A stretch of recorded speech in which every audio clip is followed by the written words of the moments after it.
लगल मनोरिया चाहिए रेशमी ओढ़निया लगल मनोरिया चाहिए हमके चाहिए रेशमी ओढ़निया लगल मनोरिया चाहिए सावन में हो साजनवा हमके सायर चाहिए सो के सावन में हो सजनवा हमके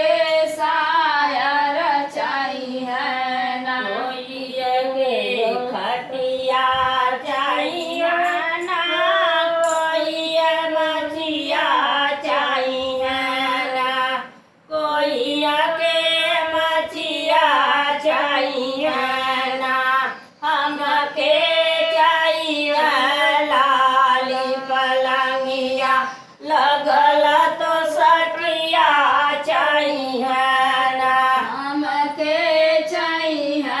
लाल पलंगिया लगल तो सकिया चाहिए हमके चाहिए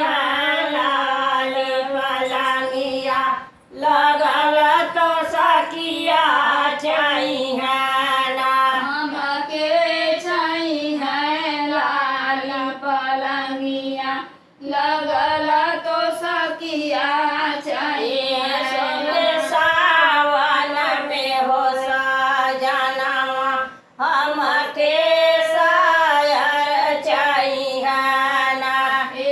सो के सावन में हो सजनवा हमके सायर चाहिए मरई चाहिए ना कोई के कुड़िया चाहिए ना कोई कुड़िया चाहिए ना हमके चाहिए बाकी हवेलिया कटल खिड़किया चाहिए ना हमके चाहिए पकी हवेलिया कटल खिड़किया चाहिए हमके चाहिए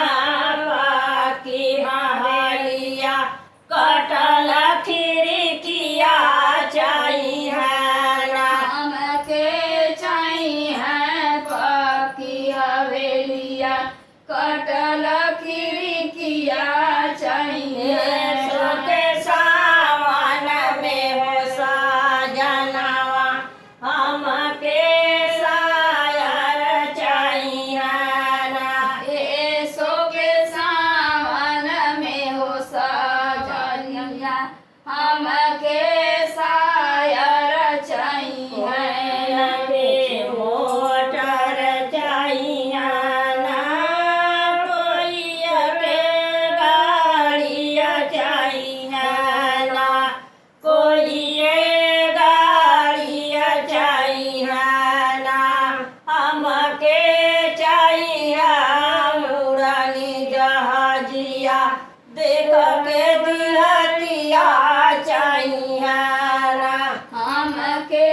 चाहिए उड़नी जहाजिया देख के दिहतिया चाहिए हमके चाहिए उड़नी जहाजिया देख के दिहतिया चाहिए ना हमके चाहिए उड़नी जहाजिया देख के दिहतिया